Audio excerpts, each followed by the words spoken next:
Buenas tardes a todos y a todas. Mientras vamos prendiendo las cámaras, hago el marco institucional. Bienvenidos y bienvenidas a la 16ª edición del Congreso de Enseñanza del Diseño.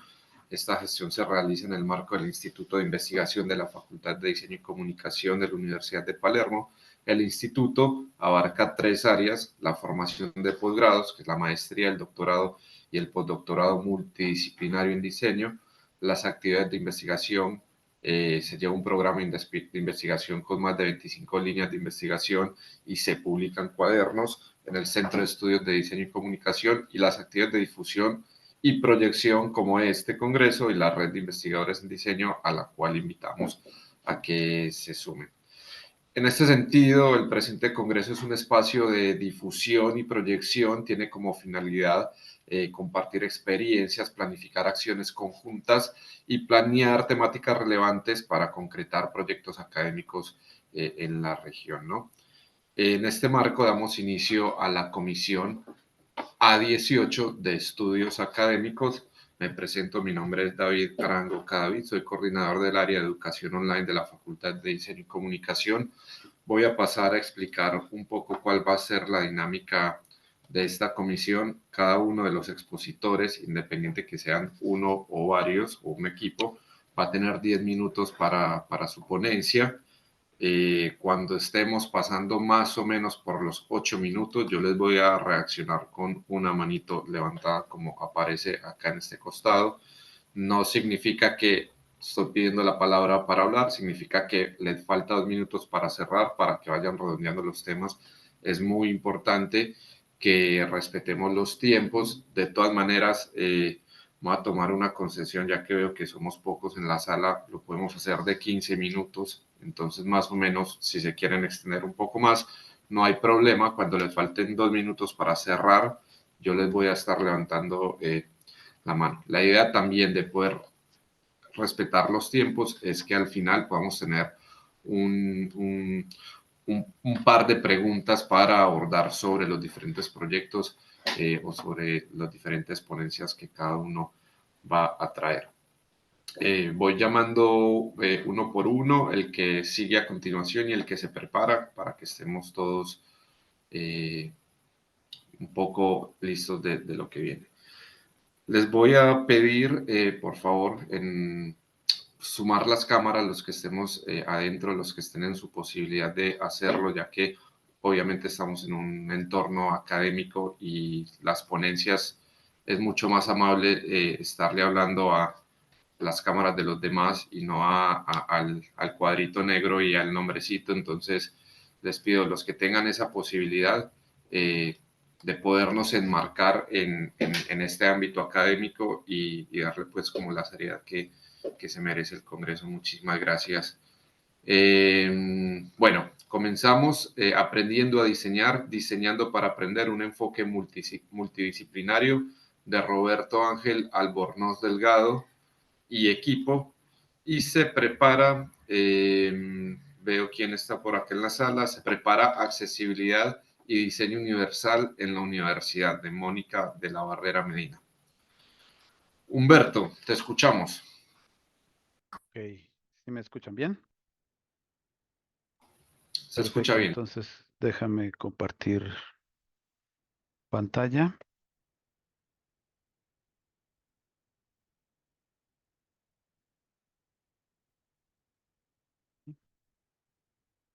No sé si se alcance a ver la pantalla.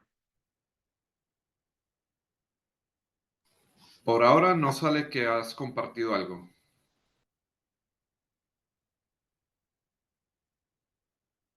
Ahí se ve. No, no sé, Fer, si tiene los permisos, Humberto, adecuados para compartir, porque todavía no Sí, se sí, ve, tiene Fer. los permisos. Habíamos probado hace un rato y se veía Habíamos perfecto. probado. Ajá. Fíjate cuando vas al botón verde de abajo, de estar compartiendo para todos los participantes A ver, y que estés compartiendo la pantalla. Si tenés una doble pantalla, ahí estamos, ahí está viniendo. a ver si así. Ahí estamos viendo una pantalla, ahí está, ahora sí, ahí tenemos la presentación en pantalla completa. ¿Sí? Pantalla completa, no la dividida. ¿Sí está bien? Sí, perfecto, ahí está. Perfecto, pues, ¿qué tal? Buenas tardes. Un placer estar nuevamente aquí en el Congreso, compartiendo con ustedes el trabajo que desarrollamos desde la UNAM. Mi nombre es Humberto Albornoz, soy diseñador industrial, profesor de la asignatura de Diseño para la Educación en el Centro de Investigaciones de Diseño Industrial CIDI y académico en el Instituto de Ciencias Aplicadas y Tecnología ICAT, ambos de la UNAM. Hoy quiero presentarles una iniciativa educativa que hemos desarrollado en el ICAT con base en aprendizaje basado en proyectos. Este modelo permite a los estudiantes de la licenciatura de diseño industrial aplicar sus conocimientos y adquirir competencias, fortalecer su formación profesional mediante la participación en equipos multidisciplinarios.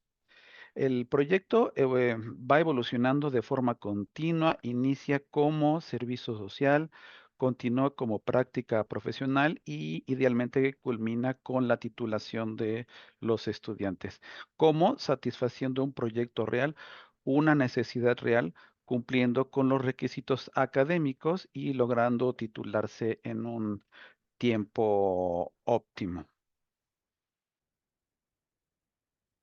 Bueno, ¿y cómo comienza todo? Comienza con una pregunta muy sencilla pero poderosa. ¿Cómo podemos enseñar mecánica a niños y niñas de entre 4 y 9 años?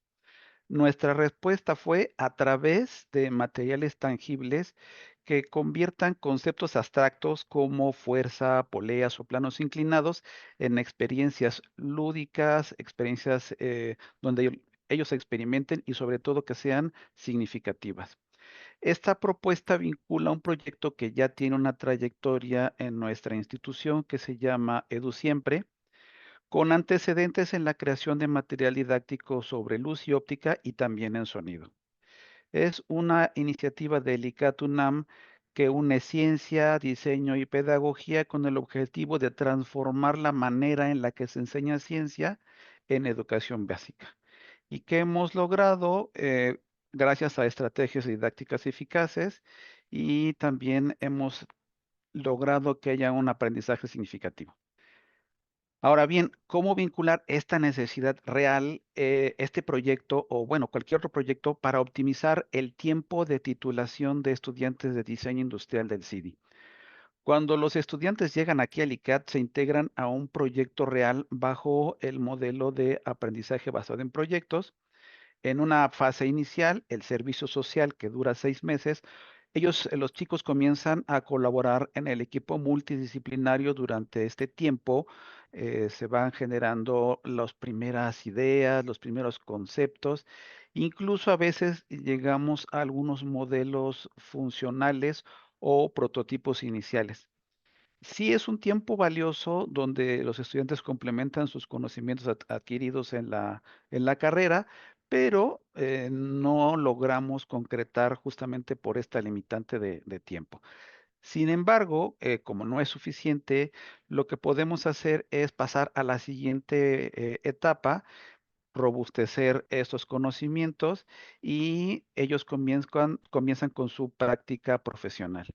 La práctica profesional también tiene un periodo de 6 meses y durante este otro siguiente periodo nos permite profundizar, refinar y consolidar los conocimientos adquiridos. Se generan algunos proyectos, algunos productos entregables, como pueden ser participación en congresos o incluso algunos escritos. Y finalmente logramos que este conocimiento que ya han adquirido y que se ha ido consolidando pueda ser su proyecto de titulación. Es un camino continuo que les permite a los chicos darle sentido a su proceso académico y tienen un propósito claro desde un principio y van cumpliendo en tiempo y forma requisitos obligatorios académicos que son el servicio social y la práctica profesional. ¿Por qué elegimos el aprendizaje basado en proyectos? porque transforma la enseñanza del diseño en una experiencia viva. Los estudiantes enfrentan problemas reales con todas sus restricciones como presupuesto, la manufactura, el proceso y tiempos que en muchos otros proyectos en el transcurso de la carrera no son reales. Y además lo hacen colaborando tanto entre pares y con los especialistas de las áreas involucradas, en este caso, por ejemplo, como la pedagogía, la psicología, física y obviamente el contexto del diseño industrial. Esto les permite desarrollar no solo conocimientos técnicos, sino también habilidades como autonomía, habilidades de comunicación, de pensamiento crítico, además de que van adquiriendo confianza durante el desarrollo y de todo el proceso de su aprendizaje. Los chicos se convierten en protagonistas de su propio aprendizaje, adoptan el papel de diseñador, investigador, de diseñador mediador y se acercan en la medida de lo posible a lo que será un entorno muy parecido al entorno profesional que encontrarán cuando ya salgan y se titulen, con un impacto social, en este caso real, resolviendo un proyecto y una necesidad real. Diseñar materiales educativos para niñas y niños pequeños es complicado, no es una tarea fácil. Hay que encontrar formas eficaces de comunicación entre el objeto y el usuario, simplificar conceptos sin perder el contenido y al mismo tiempo seguir reteniendo el interés de los niños. Durante este proceso, los alumnos justamente fortalecen su pensamiento crítico, eh, trabajan de forma interdisciplinaria con todos los integrantes del equipo multidisciplinario, conviven día con día y sobre todo les ayuda a entender cómo será su papel profesional en el futuro. Ahorita en las imágenes podemos ver algunos de los ejemplos que lograron durante el servicio social, pero que por el corto tiempo que tenemos, esos 6 meses y todo lo que implica la carga académica de las diferentes materias que llevan, no nos alcanza para construir prototipos, pero que en la siguiente etapa ya podemos concretizar. Ahora, ¿qué aprenden realmente los estudiantes con esta experiencia? Nosotros pensamos que muchísimo porque para empezar, ellos participan directamente en la manufactura de sus prototipos y eso les da una visión real de lo que implica llevar eh, algo, una idea del papel, ya sean bocetos, planos mecánicos o ilustraciones, y ahora más allá de lo digital que implica renders en donde todo resiste y todo se une a algo más tangible. Se enfrentan realmente a materiales, a herramientas, a tiempos, pruebas y también a errores. Además, los chicos durante este periodo hacen pruebas con estudiantes, en este caso de preescolar, reciben retroalimentación constante de los expertos de las áreas involucradas y todo esto impacta directamente en su formación, porque no solo aprenden diseño, sino aprenden sobre ciencia, por ejemplo, en este caso, sobre física, sobre pedagogía, la comunicación que tiene que existir entre todos y lo más importante, entienden que el diseño va mucho más allá de lo que pueden lograr en un render. Después de todo el proceso, lo que hemos logrado en este caso es un equipo didáctico dirigido a niños y niñas de entre 5 y 9 años, nuestros usuarios primarios, pero que también está pensado para que los docentes, los usuarios secundarios, lo puedan utilizar fácilmente. Todo el diseño está basado en análisis antropométricos y ergonómicos acordes a nuestra población nacional. Este equipo también permite hacer actividades experimentales en torno a conceptos muy básicos para la edad de los chicos de los preescolares, de poleas, balanzas o planos inclinados, pero sobre todo de una forma segura y atractiva para los niños preescolares. Es un sistema modular y desarmable fácil de guardar. Pero ¿qué es lo más valioso? Que este proyecto que inició como servicio social pudo evolucionar hasta convertirse en un proyecto de titulación con participación en congresos y potencialmente para poder participar con algunos proyectos en la vida real. Actualmente, de hecho, ya se está fabricando una pequeña producción piloto para entregarse en escuelas en convenio. Con este modelo que hemos llamado diseño para la educación, buscamos optimizar el tiempo de titulación y reducir la deserción, que no sé cómo les vaya a ustedes, pero de repente se convierte en un gran problema.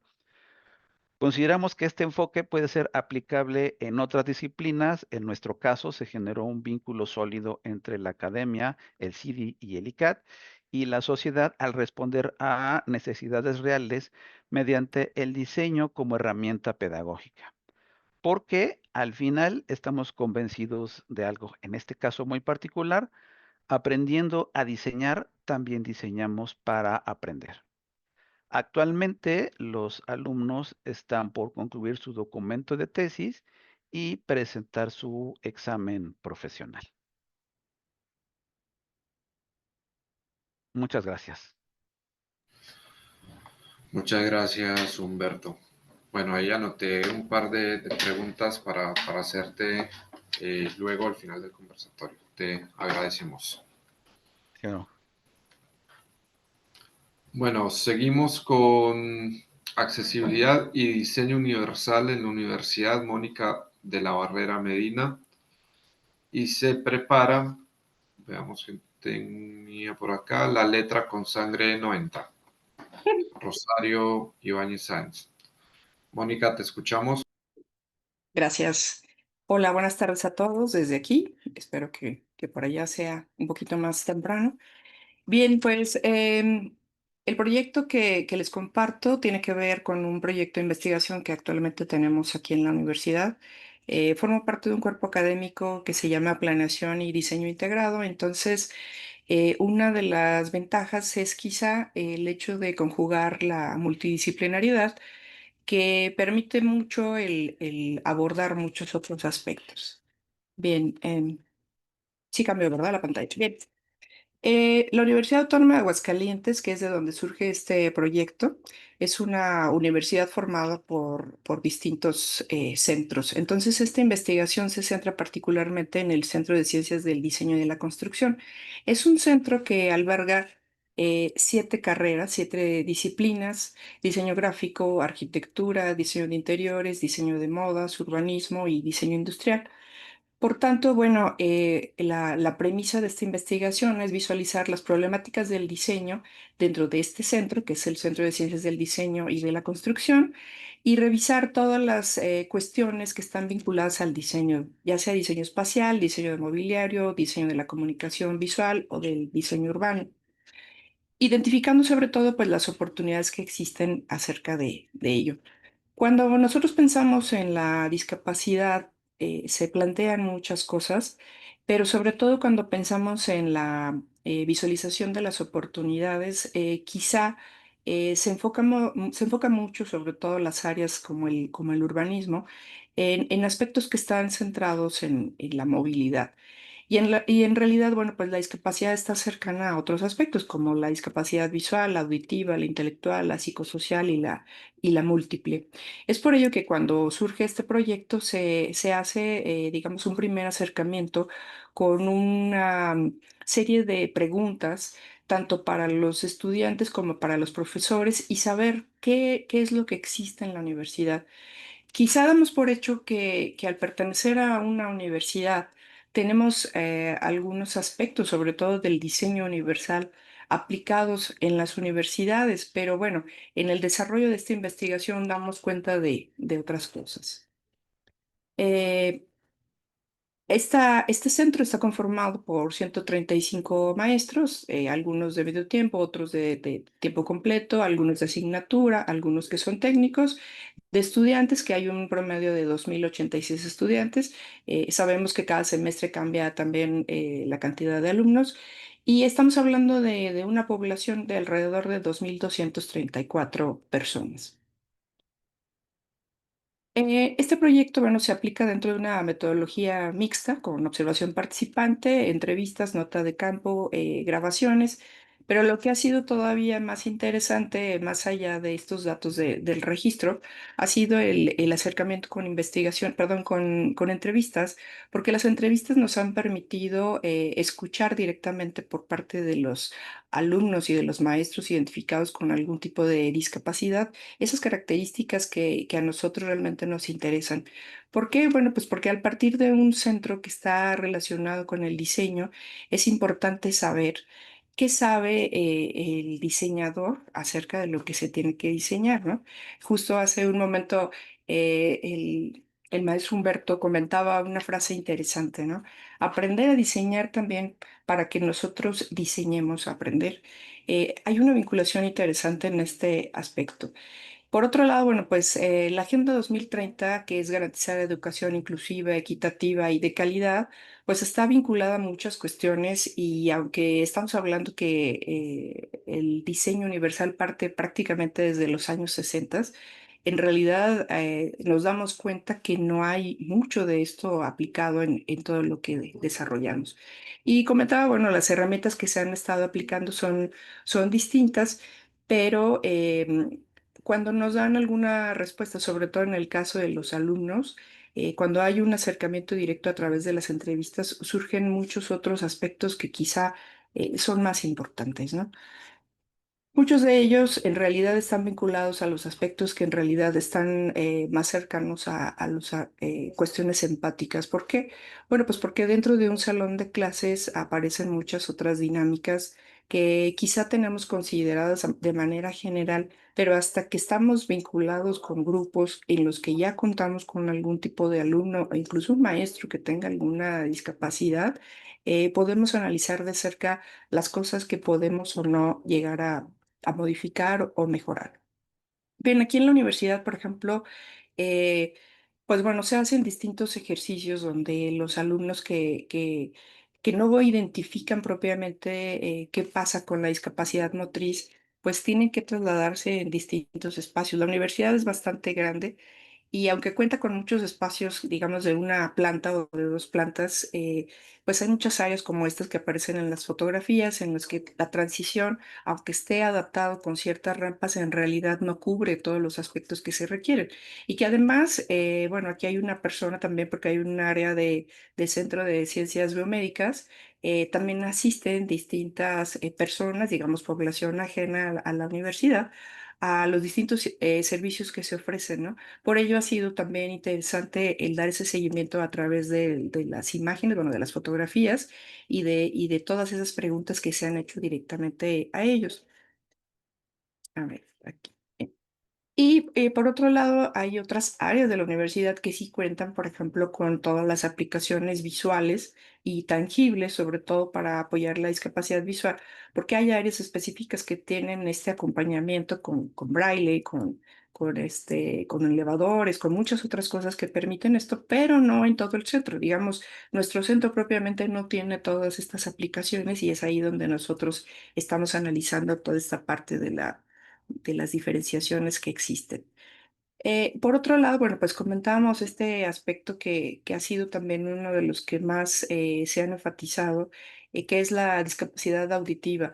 Hemos tenido muchos alumnos, digamos, de forma exitosa que han egresado y que han tenido, por ejemplo, implantes cocleares, pero hay muchos, digamos, desafortunadamente muchos aspectos que se han quedado de lado, como el hecho de que no se cuida en los espacios todos estos problemas auditivos, ¿no? Dejé por aquí una de las imágenes. Sí, tenemos muchos jardines en esta universidad, entonces constantemente hay pues aspersores o jardineros que están en el cuidado de estos espacios, pero significa un problema sumamente grave porque para quienes tienen una discapacidad auditiva, a pesar de tener algunas herramientas que incluso el celular se convierte en una herramienta interesante para ellos para poderse comunicar y nivelar a través de un control digital la forma en la que pueden tener una mejor audición. Pues imagínense con uno de estos aparatos que hacen levantamiento de las hojas, es un ruido impresionante, ¿no? Entonces, si a cualquier persona esto puede distraer, bueno, pues alguien que tiene una discapacidad auditiva se convierte en un serio problema porque prácticamente ya no se conecta en ese momento a sus clases, ¿no? En ese tiempo. Y por otro lado, pues también están las discapacidades que están relacionadas con lo sensorial, en la que todo, incluso la luz, lo olfativo y lo auditivo, se convierte en un problema muy grave. Han sido ya algunos alumnos que hemos tenido, sobre todo en el área de diseño gráfico, en la que han podido incluso titularse ya algunos alumnos que han tenido algún tipo de cuestión de discapacidad como el Asperger o em, autismo. Y por eso ha sido importante darle este seguimiento, porque, bueno, al menos en nuestro caso, como investigadores, consideramos que estos son casos de éxito, pero hay un planteamiento muy interesante que lo ponemos así. Parece que al llegar a la universidad no existe la discapacidad. ¿Por qué? Bueno, pues porque en los sistemas de educación básica, en los primeros niveles, hay una cierto acompañamiento que parece darle una prioridad para que los alumnos puedan tener este avance. Pero cuando lleguen a la universidad, esto es algo sumamente complicado, ¿no? Y que visto desde este punto de vista, desde nosotros como diseñadores, pues significa un reto muy interesante en el cual nosotros podemos participar en todos los sentidos, ¿no? Analizar el diseño desde el diseño se convierte en una asignatura muy importante que nosotros debiéramos visualizar. Aquí hay algunas imágenes también, por ejemplo, de los espacios en algunos salones, sobre todo en salones donde se dan, imparten materias de diseño digital, donde podrán ustedes observar que existen ciertos escalones. Entonces, bueno, pues las personas que tengan alguna discapacidad motriz, sobre todo, pues tienen que ponerse quizá en las filas más lejanas, pero bueno, la discapacidad visual también les impide alcanzar a observar de lleno la pantalla, ¿no? En la segunda imagen tenemos ahí la presencia, por ejemplo, de este acomodo dentro de una de las distintas bibliotecas que tenemos en la universidad, donde, pues, si estuviera bien pensado, al menos los anaqueles o los muebles, pues, podrían estar ubicados, alineados al poste o a la columna que existe, porque en un espacio como este, pues, alguien con una silla de ruedas no pudiera transitar, ¿no? O la otra, bueno, donde en realidad los caminos los vamos haciendo nosotros de acuerdo a lo que vamos recorriendo. Y aquí obviamente notamos el acceso peatonal en una de las áreas que se nota que es transitada, pero que poco a poco también se han venido haciendo ciertos ajustes. Eh, por un lado, ha sido fundamental también el considerar los principios del diseño universal para la educación, en los cuales también hay algunos puntos que se han podido retomar, ¿no? Para poder utilizar distintos y múltiples medios de representación, presentar información de una forma más clara, permitir que los estudiantes tengan distintas alternativas para la adquisición de su conocimiento y sobre todo, pues tener o estimular estos intereses de motivación para que el alumnado con distintos tipos de discapacidad tengan esa posibilidad de aprendizaje. A partir de algunas conclusiones, sobre todo en cuestiones del tiempo, ha sido fundamental tomar en cuenta lo siguiente, ¿no? Nosotros, digamos, como docentes, tenemos una o muchas alternativas en las cuales podemos hacer un material de video que pueda facilitarse o que pueda ayudar a los alumnos, ¿no? Tratar de grabar sin ruido de fondo, con buenos aspectos de calidad, utilizar subtítulos, eso ha sido digamos, a partir de la pandemia, uno de los recursos más importantes que se han podido implementar, porque los subtítulos ayudan muchísimo a que los alumnos tengan la posibilidad de una segunda lectura. Si no pueden escuchar bien, al menos pueden leerlo, alcanzarlo a distinguir y tener pues ciertos sonidos que puedan ayudar también mediante un lenguaje de señas, ¿no? Por otro lado, bueno, pues mejorar la accesibilidad digital, asegurando que se escuche bien, una buena dicción, incluir una transcripción de contenido e incluso haciendo las descripciones de lo que se ve, teniendo también la idea de la utilización de aplicaciones que sean mucho más accesibles. En cuanto a los documentos escritos, bueno, para quienes estamos vinculados para la comunicación visual como diseñadores gráficos, bueno, mejorar la claridad, tener una mejor legibilidad, mejorando el tamaño de los textos, ¿no? De las tipografías, haciendo cierta jerarquización y sobre todo ayudando en la descripción de lo que nosotros queremos que también los alumnos puedan aplicar.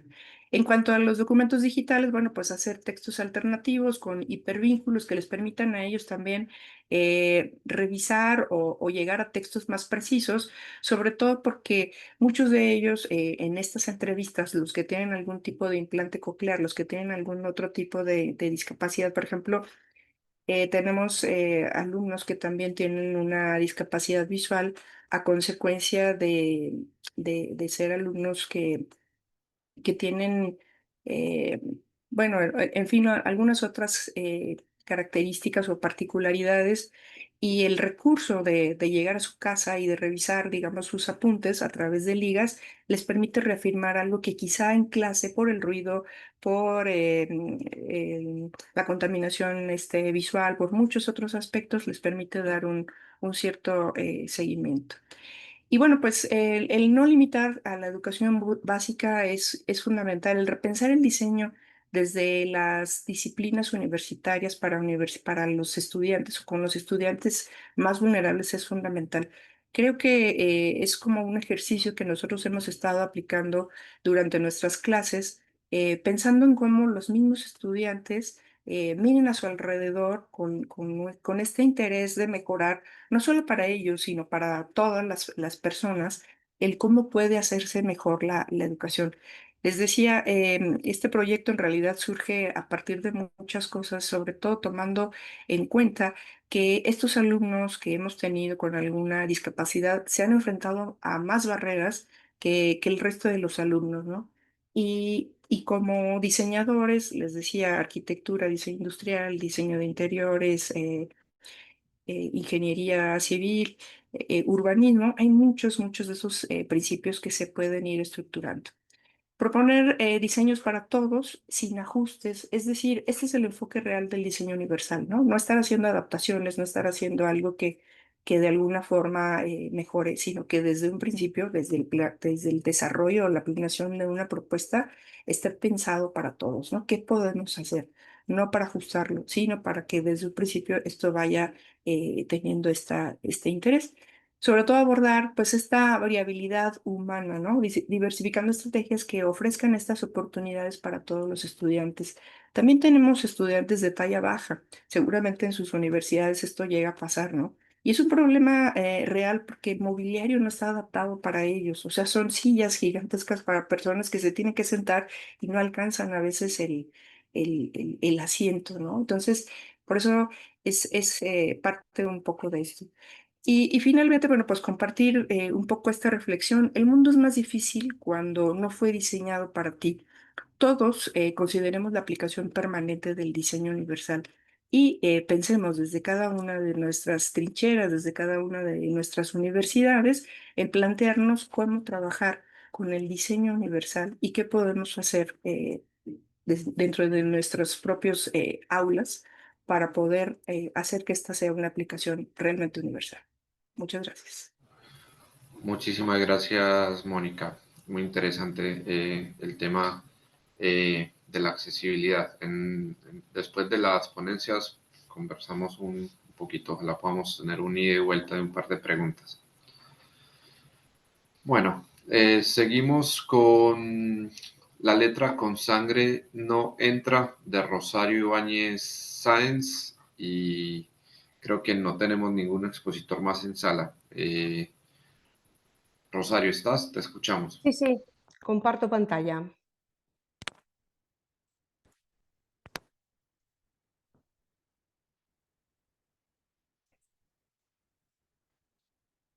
¿Se ve la presentación? Se ve, sí. Vale, perfecto. Pues buenas tardes, buenas noches desde España. Soy Rosario Ibáñez, profesora de la Escuela Superior de Diseño en Valencia, en España, y estoy esta tarde aquí con vosotros para compartir el proyecto que llevo a cabo de cómo llevar a la práctica las enseñanzas teóricas en diseño, cómo llevar a la práctica las asignaturas teóricas en diseño. Yo estoy adscrita en nuestra escuela al Departamento de Historia y Teoría del Arte y del Diseño, y los motivos que me llevaron a realizar este proyecto realmente fueron dos. La motivación inicial fue, por un lado, que todas nuestras asignaturas llevan implícita o explícitamente relacionada, por un lado, la palabra historia. Y por regla general, nuestros estudiantes, cuando entienden la palabra historia, la suelen vincular a conceptos de historia universal o de incluso de historia del arte, que suelen ser distantes a lo que es la historia del diseño. Esto, por un lado, además es un tema que comentamos mucho los profesores que nos movemos en el ámbito teórico. Esto fue uno de los motivos que motivó la realización de este proyecto. Y luego, por otro lado, estuvo el tema de la pandemia, en la que todos nos vimos obligados a tener que readaptar nuestras asignaturas a un formato online. Entonces yo, con esa ocasión de dar las clases online, lo que hice fue poner este proyecto en funcionamiento. Hice una especie de prueba piloto que a partir del curso siguiente, del curso académico 2021-2022, ya tomó forma y que sigo desarrollando en la actualidad. El proyecto que yo desarrollo es un proyecto que se ejecuta a 3 tiempos o que tiene 3 etapas. Las 3 etapas se desarrollan a lo largo de todo el semestre. Nuestras asignaturas son semestrales, de primer y segundo semestre, y se ejecutan las 3 partes.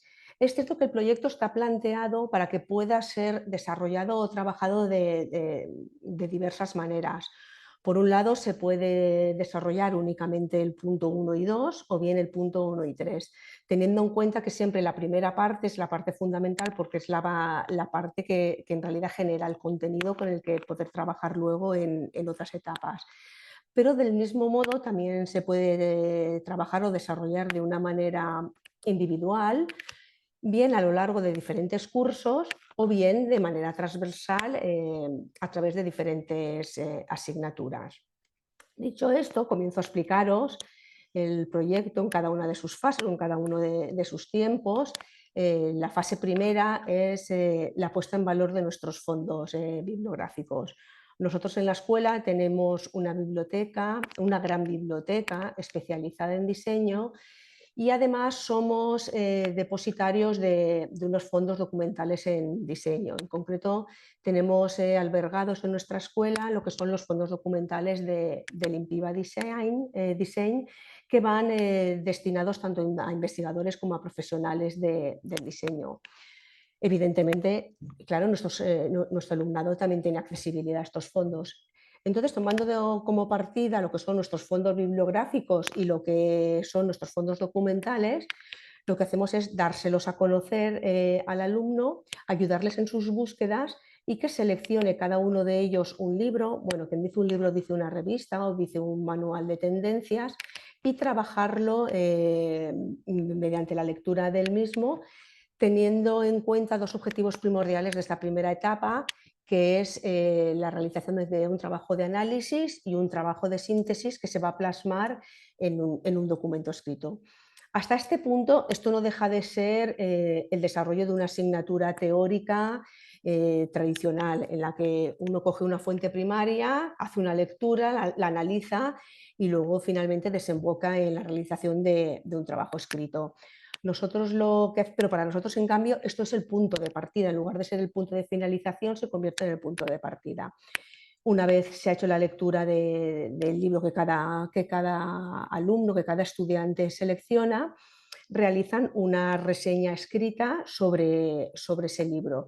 Y en la fase final de esta primera etapa, lo que hacemos es que pasamos a colaborar en paralelo con un grupo de trabajo que hay en nuestra escuela, que se llama Diseño Vert, en castellano Diseño Abierto, que es un grupo de trabajo en el que yo colaboro. Bueno, es un grupo realmente transversal en el que colaboran desde diferentes especialidades del diseño, y nosotros lo que hacemos es participar con la realización de estas reseñas escritas, porque el grupo de trabajo de diseño BERT está creado para la difusión de fondos bibliográficos en diseño. Bueno, ahora en la segunda etapa os hablaré un poquito más del tema de diseño BERT. Una vez hemos finalizado esta parte escrita, pasamos a la segunda etapa del proyecto, que es la de grabación. Aquí el objetivo principal que buscamos es ayudar a trabajar el concepto del pánico escénico de cara a las defensas orales. Nuestro alumnado va dirigido a la realización de un trabajo final de grado para poder conseguir la titulación. Por este motivo es realmente importante, es relevante que realicen buenas presentaciones orales. Cuando hablo de realizar buenas presentaciones orales o de trabajar con ellos el miedo escénico, no me refiero únicamente a trabajar el tema de los contenidos. Sí que es verdad que es importante trabajar los contenidos y saber expresarlos, pero al mismo tiempo trabajamos el tema de movimientos, el tema de dicción y el saber contar el qué en un tiempo determinado. Nosotros en esta segunda fase trabajamos grabando a los alumnos que tienen que contarnos esas reseñas que han trabajado en la primera etapa, las tienen que contar en un tiempo máximo de 1 minuto. En ese minuto el alumno debe de contarnos la sinopsis del libro y además decir por qué lo recomiendan. ¿Cómo conseguimos esto? Lo conseguimos mediante práctica, práctica y práctica en el aula, realizando ensayo-error.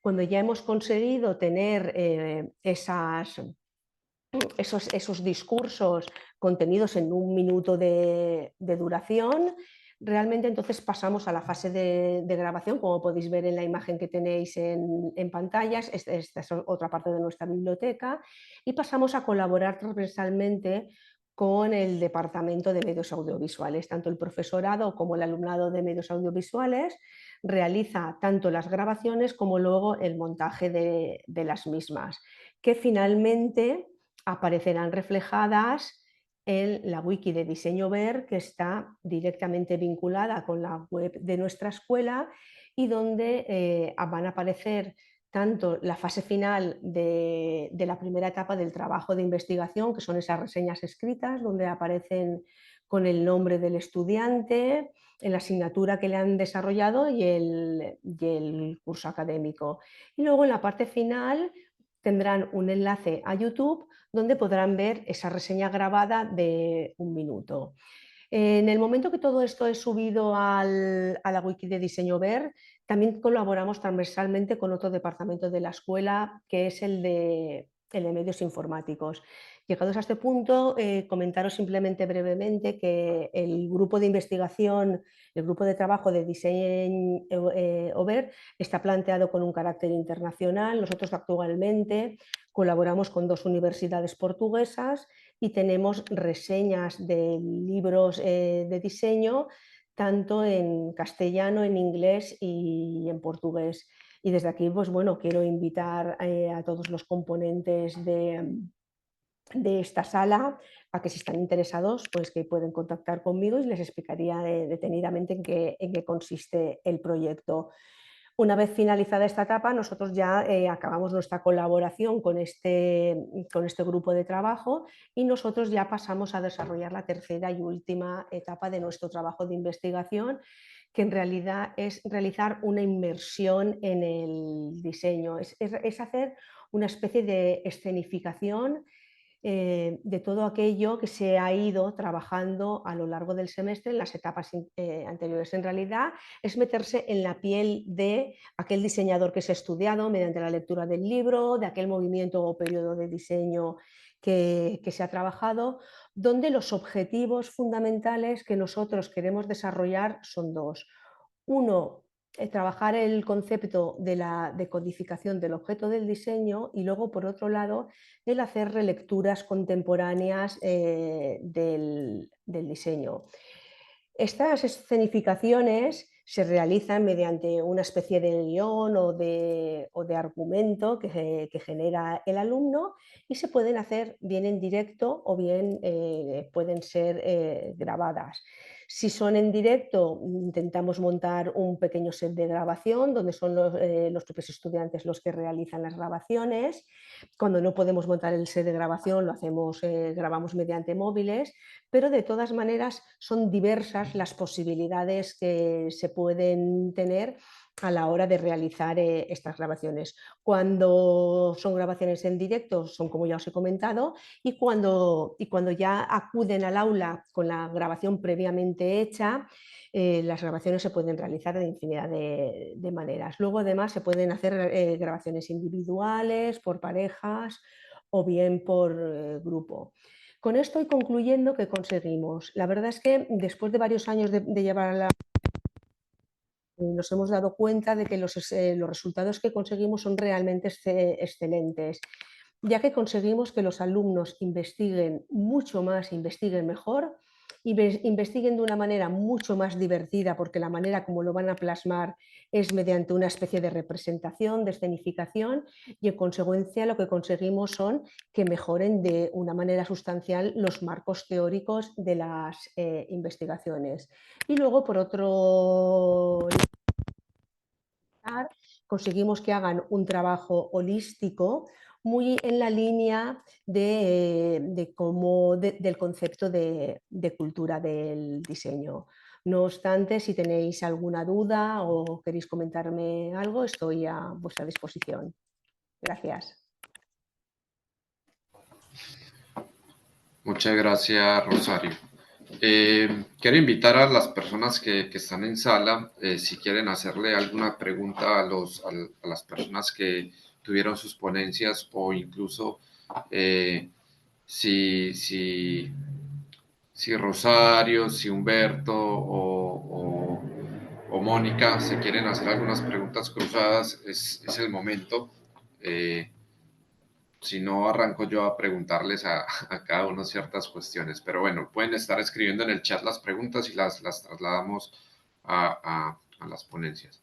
Primero, cabe resaltar, ¿no?, que más allá de que los proyectos y todas las ponencias son diferentes, incluso pasando desde algo teórico como lo que acabo de plantear, Rosario, con la historia, y cuestiones, por así decirlo, más prácticas, como las que se presentaron al principio con Humberto, y un trabajo como de investigación de Mónica. Lo importante que es, no que se convirtió, sino hace rato ya viene siendo, pero lo importante que es capitalizar la evaluación por proyectos. O sea, creo que todos pudimos coincidir en eso, en todos los proyectos que estamos presentando hoy por hoy. El foco del diseño es basado en la evaluación por proyectos, y plantear proyectos integradores a las diferentes asignaturas y materias que se están teniendo. Creo que en eso podemos coincidir. Entonces, lo interesante que puede ser llevar la historia y lo teórico y lo conceptual a algo tangible, y lo práctico a algo mucho más aplicable de los modelos. Ahí trato de hacerle una pregunta a Humberto, y es en función a cuántos cuatrimestres o cuántos semestres han tenido este proyecto, puntualmente el que mostraste.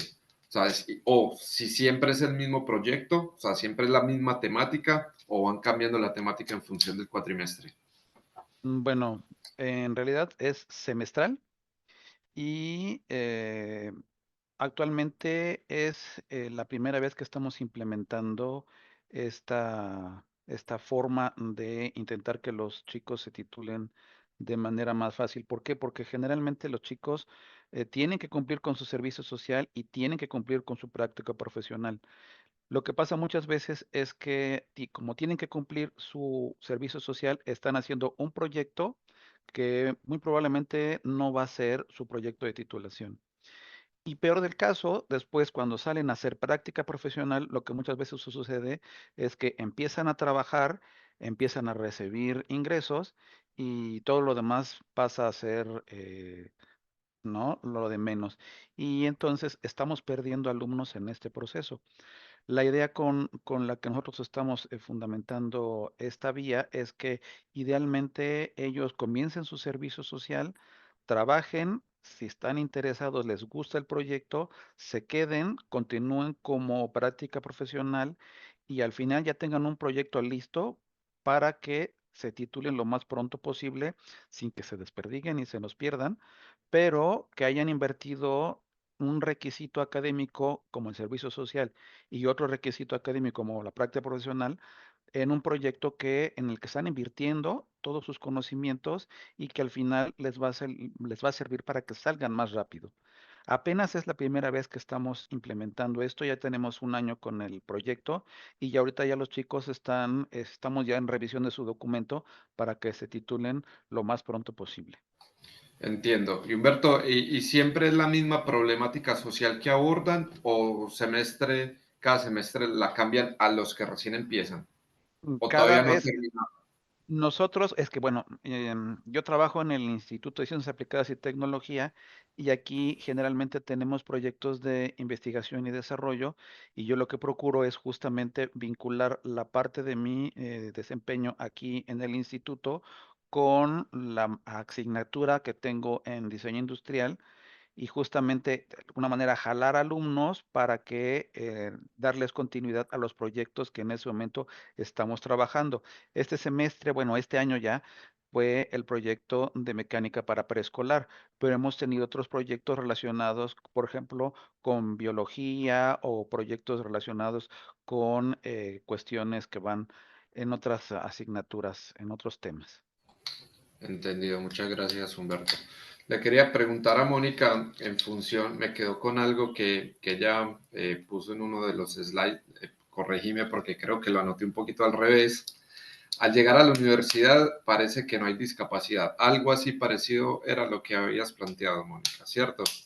Claro, bueno, es que en realidad eso es como una forma irónica de decir que en las universidades no existe esa preparación, ¿no? Sí hay universidades inclusivas, pero en realidad el planteamiento del diseño universal es que en todas las universidades, no en algunas universidades, se considere el diseño universal, ¿no? Y que se puedan, que todos tengan ese derecho de acceder a todas Claro, no, las. es como la redundancia, no debería haber inclusividad porque ya tuvo que haber sido pensado precisamente para eso. Sí, y lo comentaba justo en el hecho de que la mayor parte de las estructuras o ajustes que se hacen, pues en realidad, por lo menos en el caso de México, apoyan en educación básica, ¿no? Que es en donde se tiene como cierto acompañamiento, una cierta estructura, pero digamos llegan a los 20 años, 20 y tantos años de edad, y cuando ya les toca entrar a las universidades, pues te das cuenta que vienen solos, ¿no? O sea, vienen solos es un decir, porque en realidad pues la familia también se convierte en el acompañamiento que tienen algunos alumnos para poder continuar en la universidad, ¿no? Que requieren de cualquier tipo de apoyo, ¿no? Pero sería muy interesante que todas estas cuestiones que sobre todo están en una agenda internacional avalada por las Naciones Unidas, pues en realidad tuvieran este interés aplicado, ¿no? Entonces, es en realidad, bueno, esta frase que tú leíste como este planteamiento que eso pareciera, ¿no? No es que realmente Sí, desaparece la discapacidad, sino más bien no acceden todas las personas que esa deberían. era, digamos que la primera parte de mi pregunta. Ahí voy con la segunda antes de darle la palabra a Humberto y a Rosario que tienen preguntas en función a tu ponencia. Y es, hablando precisamente de esto, hablaste mucho de, de la discapacidad o hablaste en función también de la discapacidad física. Y Claro, se tocó muy poco otro tipo de discapacidades, por decirlo de alguna manera. Y mi pregunta es la siguiente, o sea, cada vez más estamos encontrando estudiantes en las aulas universitarias con diagnósticos de divergencia, que los claro, diagnósticos de divergencia, primero no son menores, son muchos los alumnos que los tienen y para eso sí, como me parece, a mí a nivel personal, los docentes no estamos preparados para eso. O sea, claro. hay otro tipo de mirada en función de la discapacidad física, pero no tanto para la divergencia. Entonces, como mi pregunta muy puntual es, este proyecto también está teniendo en cuenta este tipo de divergencias, o solamente lo están llevando hacia el lado de las discapacidades físicas o notorias, por decirlo de alguna manera? Discapacidades visuales, digamos, visibles e invisibles. Sí, está aplicado en ambas. De hecho, el área, digamos, de las discapacidades en cuanto a neurodivergentes, la estamos dejando dentro de la investigación en una línea especial, justo porque fue el principal punto que salió a la luz en esta identificación después de las encuestas, ¿no? ¿Por qué? Curiosamente, los alumnos e incluso maestros, que es todavía más interesante, no querían compartir que tenían algún tipo de neurodivergencia. ¿Por qué? Bueno, por miedo, por la frustración, por el miedo a no ser aceptados, pero que conforme se hicieron los análisis te vas dando cuenta que hay alumnos que fueron saliendo, ¿no? Ya no continuaron sus estudios, por ejemplo, y era debido a este tipo de cuestiones. Entonces, lo dejamos en un apartado especial porque también después de la pandemia, esta situación de frustración y de emociones se convirtió en algo que prácticamente, digamos, pueda o no estar medicado, significa una condición distinta con los mismos alumnos. Y te decía también con los maestros, porque en las entrevistas surgió, por ejemplo, un arquitecto que nos compartió el hecho de que él hasta que ahora llevó a sus hijos a terapia se da cuenta que tanto él como su esposa también tenían algún tipo de autismo en algún grado, pero que en su época tal vez no había esta identificación a tiempo, ¿no? Sin embargo, bueno, ellos lidiaron con eso durante toda su vida, pero que ahora lo consideran algo sumamente importante para darle el acompañamiento a sus hijos, ¿no? Entonces, por eso es algo que es sumamente importante observarse desde las distintas universidades, ¿no? Como para saber qué podemos hacer. Y justo tú lo comentaste, las universidades o los maestros no estamos preparados, pero podemos llegar a estarlo. O sea, hay muchas otras alternativas y es un poco repensar, ¿no? ¿Qué podemos hacer? ¿Qué herramientas podemos utilizar? Obviamente es complejo, pero significa que hay muchas cosas que se pueden mejorar en los sistemas de educación, ¿no? Lo importante del diagnóstico y a tiempo. Con esto te pregunto, Mónica, el proyecto que están llevando a cabo se para en el diagnóstico, claramente, pero ha ido más allá, ha propuesto líneas de accionar y de mejorar, o están en la fase en donde diagnosticamos lo que ocurre y vamos a otra fase. Se ha diagnosticado, te comentaba que sobre todo en las neurodivergencias se hizo un apartado especial. De hecho, hay una serie de investigadores que están acompañando la investigación porque se trabaja aquí por distintos módulos. Es parte también de un cuerpo académico, pero dado esto que son hallazgos que se dan también en la investigación, se ha dado también prioridad a que se subdivida. ¿Por qué? Porque como es un área muy particular, tú lo mencionas, sobre todo cuando se tratan de discapacidades visibles, hay una diferencia muy grande. Lo visible parece tener como algo en lo que estamos ligeramente más adaptados, ¿no? O sea, usamos unos lentes y también tenemos una discapacidad, pero la gente está habituada, ¿no?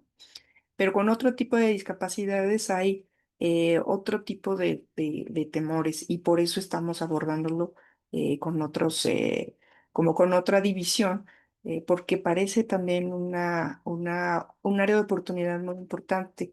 Ya pudieron egresar algunos alumnos, sobre todo eso nos llena de gusto, pero detrás de eso hay una serie de cosas que pudieron haberse mejorado, ¿no? Para que no sucedieran quizá las cosas como llegaron a suceder, positivas o negativas, pero que significan mucho para quienes estamos detrás de esto, no solo como maestros, sino en las áreas vinculadas al diseño, ¿no? ¿Qué más podemos hacer? No solo lo que está, sino repensar justamente el diseño para hacer unas nuevas propuestas incluso desde las aulas, justo con los mismos estudiantes, ¿no? No solo los que tengan discapacidad, sino todos de manera general, ¿no? Ahí Humberto está pidiendo la palabra. Humberto, ¿tienes alguna Pregunta para Mónica. Pues más que pregunta es una felicitación porque yo creo que está genial, es súper importante. Yo creo que justamente tenemos que llegar a los alumnos desde que entran a la carrera. Yo tomé un curso taller de diseño incluyente. En la UNAM la asignatura existe, diseño incluyente, pero es una optativa.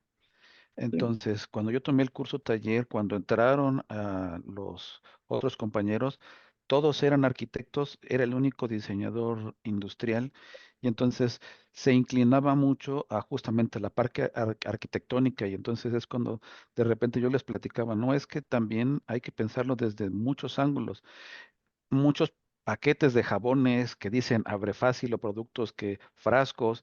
Y igual nosotros no nos vamos haciendo más jóvenes, mientras más edad tenemos nos van a costar más trabajo muchas cosas claro, y nadie está pensando en que a la larga eso nos va a traer muchos problemas. Entonces, una de las cosas que me cambió la vida es durante justamente esta actividad o intentar que me taparan los ojos y llegar a 50 metros es un reto increíble, pero no lo descubres hasta que lo vives. Yo claro, insisto en que debería de ser, no sé si una materia obligatoria, pero al menos deberíamos procurar que todos nuestros alumnos pasen por experiencias en donde ellos vivan estas discapacidades, porque los diseñadores, los arquitectos, todos los que nos dedicamos a esto, diseñamos para gente, para todo tipo de gente. Entonces, ojalá se pudiera implementar que estas sean actividades, que los alumnos vivieran todo esto y muy probablemente, no sé si todos, pero muchos cambiarían su forma de pensar y de actuar. Muchas claro. felicidades. Claro, Gracias, no, Enrique. yo creo que con eso no hay nada más peligroso que el abre fácil, o sea, el fácil, porque Ujú. estás agrupando a una sola cantidad de personas que sí lo abren fácil, el resto, ¿qué ¿Quién sucede sabe? con ellos? Eh, Hablando un poco de la ponencia de Rosario, en el chat hay una pregunta muy interesante que trato de reformularla un poco y es este proceso, este proyecto que ya está consolidado, que nos contaste, Ujú. que tiene incluso una producción y una difusión que está muy interesante. Eso me lleva a la segunda pregunta. Planteo primero la primera, Sí. valga la redundancia. Eh, ¿Cuáles fueron las principales dificultades que tuvieron para poder afianzarlo a como lo tienen ahora? Porque obviamente pasar de algo de la historia, que empezaste hablando por ahí, cómo hacemos algo que es teórico, la historia, en algo tangible. Ujú.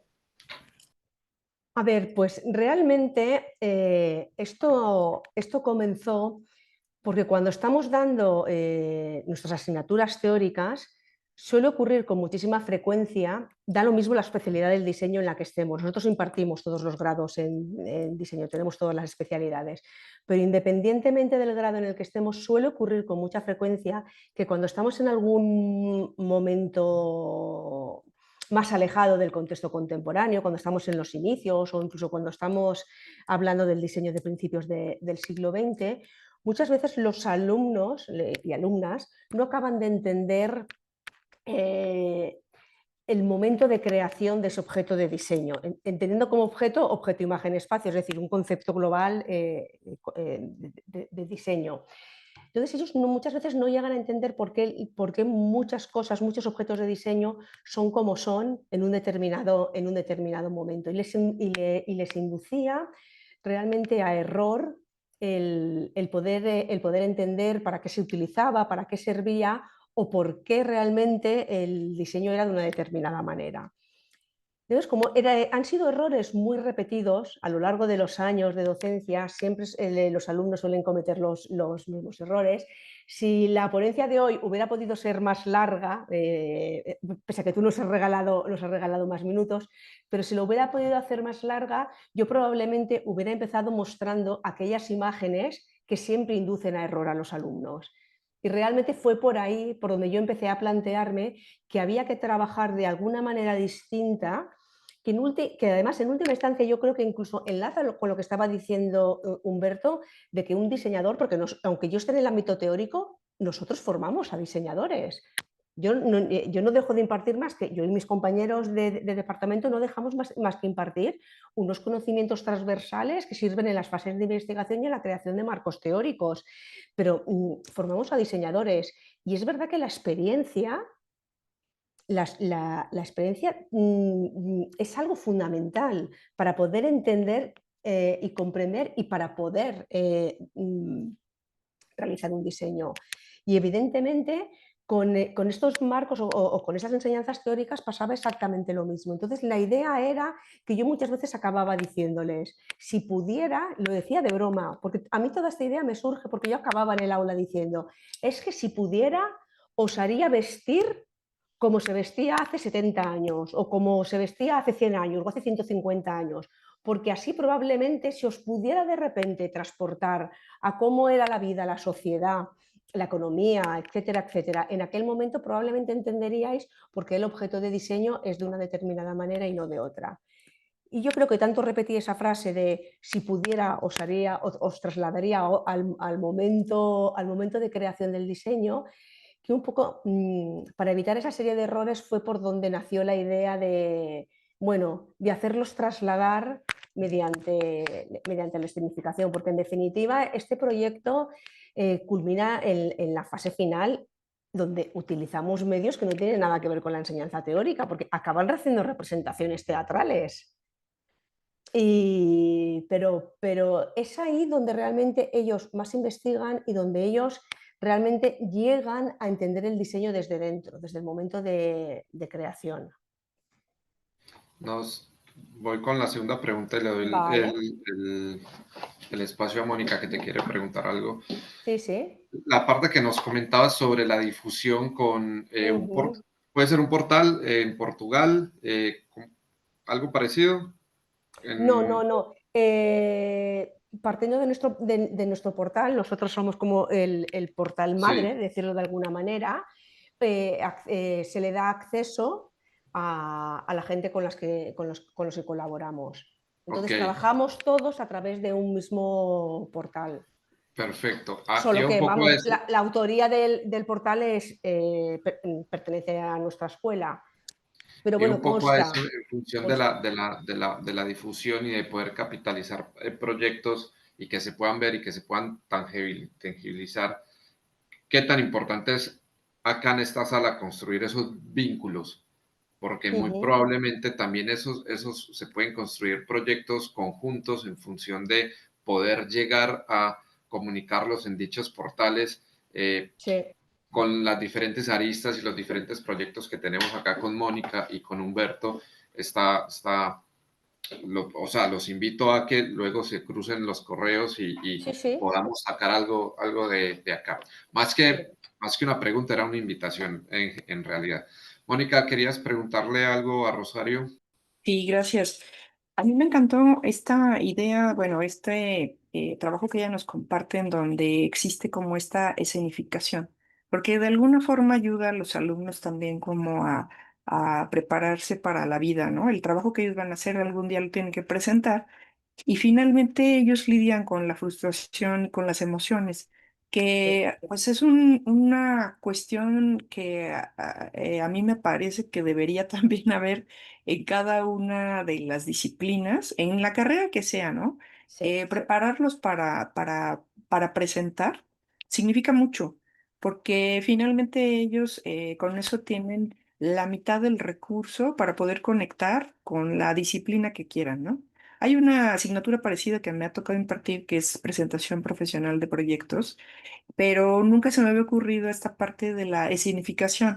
Y creo que es algo bien interesante porque finalmente entre ellos, quizá el actuar les da como esta capacidad de hablar frente a sus mismos compañeros o quizá en un espacio teatral, digo, no sé, se graban o lo que tengan que hacer, pero todo Sí. eso por ellos mismos se ven. Les ayuda a mejorar en dicción, en pronunciación, en ver a la cámara, en fin, muchas cosas que creo que son fundamentales. Así que pues también me parece muy interesante. Mónica, es curioso porque, por ejemplo, cuando a principio de semestre se plantea el proyecto, hay dos cuestiones. Una, por un lado, contestándote un poco a lo que has comentado. El proyecto yo lo he creado de tal manera que se puede aplicar a cualquier ámbito del diseño o a cualquier asignatura del diseño. Yo estoy en el ámbito teórico, pero se puede aplicar, como tú muy bien has comentado ahora, se puede llevar a la práctica a través de cualquier asignatura y de cualquier especialidad del diseño.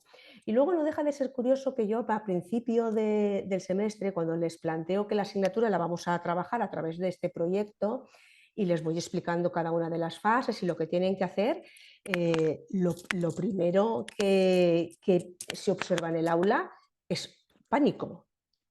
Es pánico porque yo les estoy diciendo que van a tener que enfrentarse a hacer algo público. Ya no es el público de la grabación que hacemos en la fase intermedia, sino es el público de tener que escenificar. El miedo al ridículo es absoluto, hasta el punto de que algunos de inicio se cierran en banda y se niegan a querer hacerlo. Y luego resulta que tal cual va avanzando el semestre es donde más disfrutan y donde más aprenden. Sí que es verdad que con el tiempo, y un poco también con esto creo que así contestó Alejandra porque había leído lo que había escrito en el chat, sí que es verdad que con el tiempo esto ha ido evolucionando. Lo que empieza como una prueba piloto durante la pandemia, porque esto en realidad se me ocurre en la pandemia, porque no os podéis imaginar lo que era dar asignaturas teóricas. Sí, era muy fácil dar asignaturas teóricas online, pero realizar la parte práctica de investigación de las materias teóricas era aburridísimo. Y más las defensas orales, donde el alumnado pasaba a leer, a leer, a leer y a leer.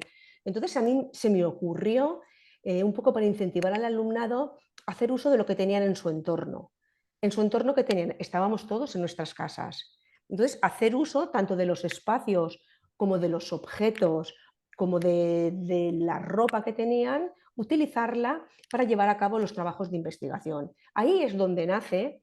Es verdad que luego se ha ido desarrollando, al principio solamente lo hacíamos en directo y sin grabaciones. Luego yo pasé a grabarlo simplemente porque necesitaba tener una prueba fehaciente, porque esa es mi manera de evaluarlos. Entonces esto viene a ser las veces de un proyecto físico o de un examen teórico, de unos folios escritos. Pasé a grabarlos y finalmente sí que es verdad que han ido apareciendo el poder hacerlo de diferentes opciones. Y es curioso que muchas de las cosas que vemos es la enorme creatividad que tiene el alumnado de diseño, que se forma en cualquier ámbito del diseño. Yo he llegado a tener representaciones en directo, o bien mediante grabaciones, me da igual que lo hagan unos compañeros en su casa y luego vengan al aula y lo pasen y lo defiendan. Me da lo mismo el formato, pero hemos llegado a tener auténticos trabajos donde se han hecho unas investigaciones extensísimas. Y resulta que lo han hecho divirtiéndose. Y además les ha favorecido mucho de cara a lo que es defensas orales. Y en última instancia, si estamos formando a diseñadores, un diseñador, quiera o no quiera, va a tener que vender aquello que hace. Y hay que saber venderlo bien. Entonces yo creo que es fundamental asignaturas donde se trabajen estos ámbitos. Muchas gracias, Rosario y Mónica. Humberto, ¿estás pidiendo la mano? Sí, La palabra. muchas gracias. Pues una felicitación a la doctora Rosario. Yo creo que a mí me encantaría, por ejemplo, yo en mi asignatura trabajamos sobre proyectos y al final del semestre lo que les pido es que cada uno de los equipos, de los grupos que se forman, la dinámica es que tienen que convencerme a mí y a otros académicos que nos ayudarán durante el curso de que su trabajo es el mejor y es un ejercicio. Yo los pongo como si hubiera una licitación y ellos tienen que convencernos de que su proyecto es el que va a ser elegido y muchas veces así es para continuar con estos proyectos que les he platicado el día de hoy. Y sería genial, por ejemplo, que cuando lleguen a mi materia hubieran pasado por este proceso porque ya llegarían con un bagaje increíble. Y ahora la pregunta que tengo es, estas nuevas generaciones, sí es verdad que tienen mucha creatividad, pero no sé, y esa es la pregunta. Ahora los estudiantes llegan con esta cuestión de que todo lo quieren rápido. En TikTok los videos son de 10 minutos, 5 minutos, si nos va bien. Todo lo quieren aprender de videos en YouTube y de repente cuando quieren presentar estos trabajos, queda esa carga. Quieren presentar todo rápido y, entre comillas, bien. ¿Tú has visto cambios en últimas generaciones de la forma en que los chicos reaccionan ante este sobreestímulo de los medios o solo es mi imaginación? No, Humberto, no es tu imaginación, Ah, realmente, ok. realmente es algo que está ocurriendo. A ver, cambios en el aula sí se observan, pero curiosamente estos cambios en el manejo de TikTok u otro tipo de redes sociales, afortunadamente para este proyecto es beneficioso, Mm. sinceramente, porque hacen uso de esos recursos y los adaptan a la hora de realizar sobre todo grabaciones. Entonces, hasta el momento es beneficioso. Me parece que ese punto es muy importante, lo que planteaba Rosario, cuando Rosario planteaba que al último de los diseñadores tienen que saber vender. Yo cambiaría ahí una cuestioncita y diría, sí, deben saber comunicar lo que Sí, hacen. Y todo sería más estos correcto. ejercicios, entonces, discúlpame ahí Sí, sí, sí, sí, no tienes toda y la estos, razón. y estos ejercicios en donde termina, por ejemplo, el proyecto integrador termina con con un producto tangible en edición de video de ellos, como quieran, incluso adaptándose a formatos virales, si se quiere, los ayuda precisamente, o se ha encontrado que los ayuda a conceptualizar y a también sentirse un poquito parte de todo ese proceso educativo, decir, yo hice esto en la materia y lo están viendo, y es fácil para ellos compartirlo a sus pares, a su familia, y también sentirse orgullosos. Entonces, como eso que planteó Humberto de las redes sociales, de la inmediatez, en cierta manera puede ayudar por ahí en ciertas materias, en ciertos productos, en ciertas cuestiones. Bueno, como para ir cerrando, yo quisiera agradecerles a todos por estar acá. Es un orgullo, es un privilegio escucharlos. Muchas gracias por elegir también a la facultad. Espero que hayan estado en otras charlas, espero que puedan estar en otra mañana, que ya es el último día, y agradecerles por estar acá. Si alguien quiere comentar algo para ir cerrando, tienen el espacio. Si no, cerramos ahora. Bueno, entonces cerramos ahora. Acuérdense, ahí vi que estuvieron pasándose los correos y todo para que quedemos en contacto, y muchísimas gracias por estar acá, Rosario, Mónica, Humberto, y a los que están en sala. Que estén muy bien, Gracias. Todo hasta bien, luego. muchas gracias. Gracias, Gracias. muchas gracias. Un placer haber Igual- estado y haberos conocido. Igualmente. Igualmente. Saludos. Gracias. Saludos. Gracias, Hasta gracias, luego. Rosa. Gracias, Humberto. Chao. Chao.